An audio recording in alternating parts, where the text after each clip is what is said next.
Hello everyone, my name is Katherine and I was able to conduct research this summer on different types of bottled water with the objective of determining the safest type of bottled water for NTM patients to consume. Oh, sorry, I should turn on my face camera.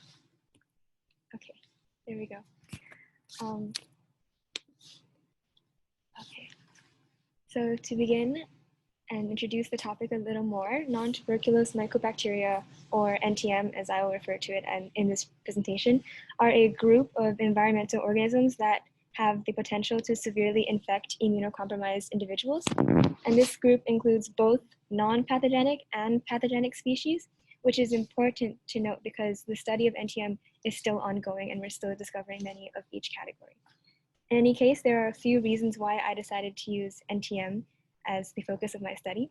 The first being that in the United States, the Hawaiian Islands are found to have the highest period prevalence of NTM lung disease, with about 396 cases per 100,000 people for a total of 10 years. This was from a study in 1997 to 2007. And this map shows where NTM was discovered, with the orange triangles being where they were discovered positive, and then negative would be the blue triangles. The second reason would be that NTM are omnipresent in our environment, and their hydrophobic physical cell wall give it a very big advantage, as it allows the organisms to form biofilms on top of water surfaces and become aerosolized in areas of high humidity and high evapotranspiration, much like coronavirus, I guess. And given the prevalence of NTM in the environment and in household tap water, many NTM patients have turned to bottled water as an alternative for drinking water. And this shift is logically justified, especially seeing as how the gastrointestinal tract has proven to be the most common port of entry for NTM. And these organisms have been repeatedly identified in tap water. However, with the ever-growing number of bottled water brands, there has been little research done to determine the safest drinking water for the population of people who might have anatomic lung abnormalities or predisposition for lung infections or even ongoing NTM infections. As such, concern exists that some bottled water could also be a potential source of human infection. That being said, there are regulations on the microbiological safety of bottled water, and regulations on water sources, plant and equipment design, and the sanitary nature of both the bottled water facilities and operations are established by the United States Food and Drug Administration per the US Pharmacopoeia 23rd revision. And currently, the presence or absence of coliform organisms in bottled water is the determinant for microbiological safety. And these levels are determined by the United States Environmental Protection Agency. However, these current regulations do not include NTM mycobacteria. And this was also proven by Alan Holtzman in his study of potable water samples collected from office buildings, hospitals, and dwellings in Los Angeles. And in his study, 45% of his samples contained NTM, and a significant number of those samples were of the virulent NTM subgroup Mycobacterium avium complex, or MAC, which is a virulent strain of NTM. This is only further evidence that while chancing infection from bottled water might be a safer alternative to drinking confirmed contaminated tap water, not all bottled water is processed by the same methods, and some could contain virulent contaminants that would significantly affect immunocompromised patients. So because of these pre-existing problems, the focus of my research was to determine which types of bottled water were safest for NTM patients to consume. Generally speaking, bottled water can be categorized as one of the following. The first being purified water, which can come from any source as long as it undergoes distillation, deionization, reverse osmosis, carbon filtration, ozonization, or other suitable processes to meet the purified sterile standard in the United States Pharmacopoeia 23rd revision. Additionally, the finished water product is to be packaged in a bottle under sanitary conditions before being sold. I would like to mention that distilled water is a subcategory of purified water that has undergone rigorous filtration to strip it of contaminants and its natural minerals. But this type of water is most commonly used with small kitchen appliances due to its resistance to cause mineral buildup or deposition. So it is not necessarily marketed for human consumption due to its lack of potentially helpful minerals. So testing generally purified water would be more helpful for the sake of this experiment. And the second category would be spring water, which is usually derived from a natural underground formation from which water flows naturally to the surface of the earth, as natural springs, the name suggests. However, this type of water usually comes from because it comes from an underground source, there is often ambiguity in whether or not it has been treated or purified. And the Natural Resources Defense Council has found contaminants in bottled spring water, including but not limited to palladium and arsenic. So, and the third category I investigated was artesian water or artesian well water. And this type of water comes from a well that taps into naturally pressurized aquifers, which are water-bearing underground layers of rock or sand, as seen in this figure. The same aforementioned FDA guidelines that regulate chemical, physical, microbiological, and radiological contaminants apply to this water as well. The fourth category would be mineral water, which is another type of natural water that must contain greater than or equal to 250 parts per million of total dissolved solids. As such, it is similar to spring water in its possession of natural minerals, but it can be differentiated by its relatively constant and proportionate level of minerals found at the point of emergence from the source of water. No minerals are added to the water itself. In addition to these categories, due to the extraordinarily high prevalence of NTM diseases in Hawaii, the distinction has been made between locally sourced and mainland sourced purified water. Likewise, with our island's unique geographical qualities, brands of volcanic water were also tested, and this water is simply water that has been naturally filtered through Hawaiian volcanic rock and often contains nutrients and minerals picked up by the water, much like mineral water. Additionally, I would like to mention that autoclaved tap water and autoclaved tap water spiked with a predetermined concentration of NTM of the strain M. sphygmatis were used as negative and positive controls, respectively. Okay, so for this experiment, multiple brands of bottled water were obtained for each of the aforementioned categories, and for each brand, 4 bottles, each 500 milliliters of water, were individually filtered through a 0.2 micron filter and then plated onto agar plates, resulting in 4 plates and 4 empty bottles per brand. Each sample was filtered without first undergoing any CPC treatment, so all incubated plates were neat samples. Of these 4 plates, 2 were placed at room temperature, which is approximately 25 degrees Celsius, and the remaining 2 were incubated at body temperature, which is 37 degrees Celsius. And all 4 samples were then cultured for 30 days at their respective temperatures. In addition, to test if any residual NTM were able to form biofilms on the surface of the empty plastic bottles, after filtration, these bottles were then divided and incubated at 2 temperatures. So 2 were placed at the room temperature and the other 2 were placed at 37 degrees Celsius. Then after 14 days of incubation for those empty bottles, these bottles were then swabbed and those were plated, and those plates were incubated for another 30 days. So with a total of 12 brands tested, all which fall under one of the 6 categories of water, a total of 48 bottles and 96 agar plates were used. If you were to include the negative and positive controls, for which each brand had 2, it is safe to say that upwards of 100 plates were being cultured at once.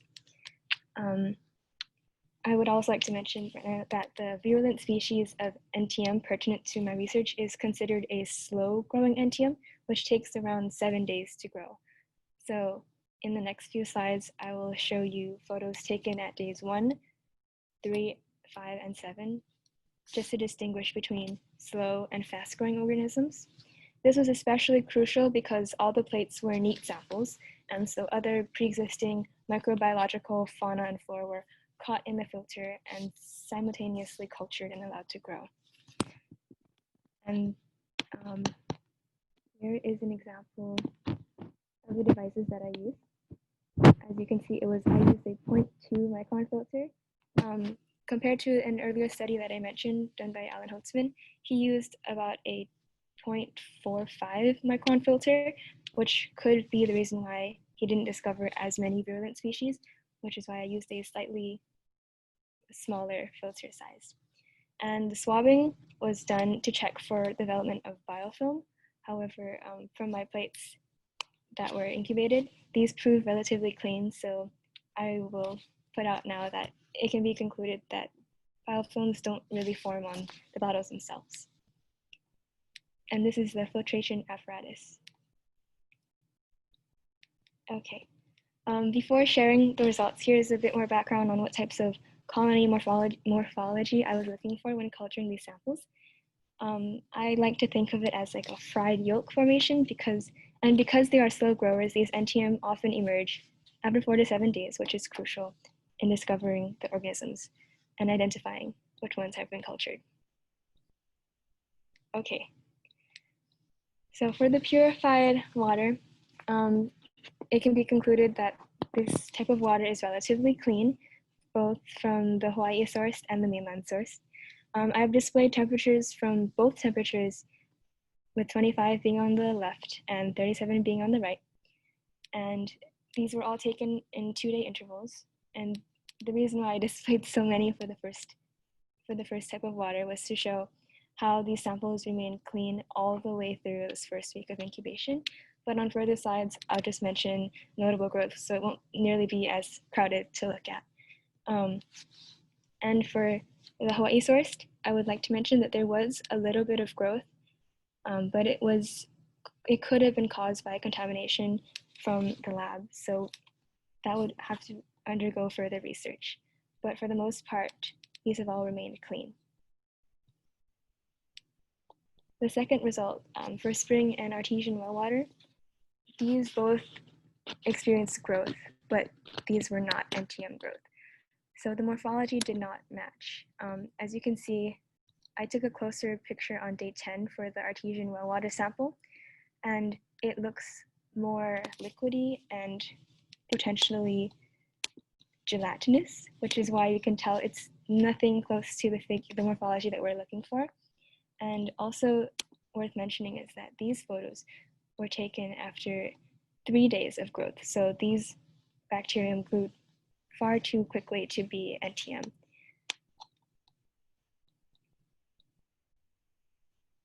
Okay, and here is the most interesting result.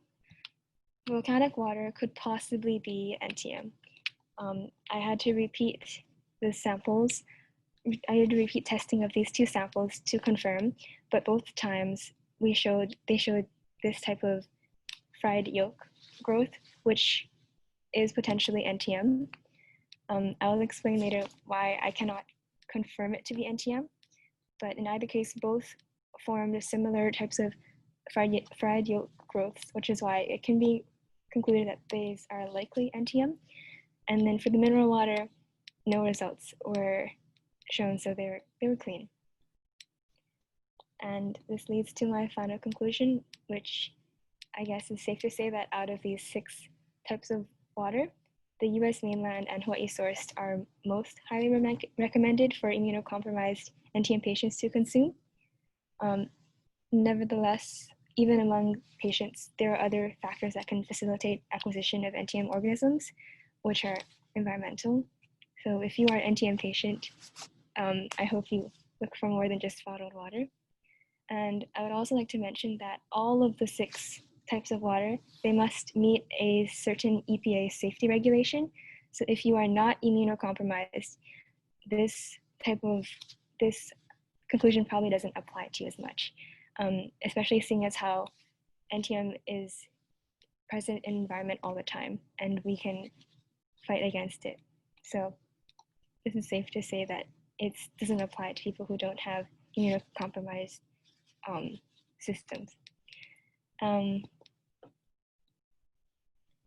Just for future research students, I guess I would like to offer some of my insight from this experience.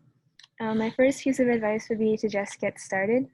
I planned to do this research when I was in junior year, but then because of the shutdown and other things that happened following the shutdown, I had pushed back this project and I almost didn't start it until Dr. Chan reached out again and encouraged me more, and I decided to take it up again. And so the best thing to do is just to get started. And the second point would be to ask for help. As someone who is a senior and I guess relatively old for high school standards, I found myself feeling pressured sometimes to know what to do, but really we're all learning here. So just ask for help and get started. And for the challenges I faced, the pandemic was definitely a lot harder than I would have thought it would have been. Taking photos, for example, was made much more difficult. I had to take photos of all of my samples for the 30-day period, but I didn't show those pictures. But that's just worth mentioning that those photos took about an hour to take per time. And so finding time to come on campus and be allowed on campus to take photos was difficult with the pandemic regulations. And the pandemic second shutdown also cut off the end part of my research when we were sequencing to identify the specific strains of bacterium that grew on the plates. And so Dr. Chan, thank you for staying for 2 days until 7 p.m. to help sequence our samples. But this process was unfortunately cut off because of the second shutdown. And for further research, there are definitely more bottled water brands, but each one took about an hour to filter. Each brand took about an hour to filter, so I simply just didn't have enough time, I suppose, for this presentation. And pictures also took a while to take, so for future research, I guess taking pictures of more bottled water brands would be recommended. Also, along a similar path, flow machines and water dispensing machines, even water fountains on campus, those could also be tested for NTM and to test for presence of other organisms as well. Lastly, I'd like to thank a few people for helping me through this process. Dr. Honda, thank you for mentoring me and meeting with me quite a few times to help solidify my study design and inspiring the project as a whole. And Dr. Chan and Mr. Tong, thank you for staying sometimes until late and in the evening to allow me to take my pictures and do my work, and for being so patient with me during this process. And to my family, thank you for driving me around to collect water samples, sometimes every single weekend, to just find one specific Italian brand of mineral water. And for the Iolani security team, thank you for allowing me on campus every few days, even though it must have been a bit strange to see a small girl pull up to the driveway and lug on about 10 pounds of water to the campus. Thank you for being so patient and understanding. Okay, that being said, now I will open the space up for questions.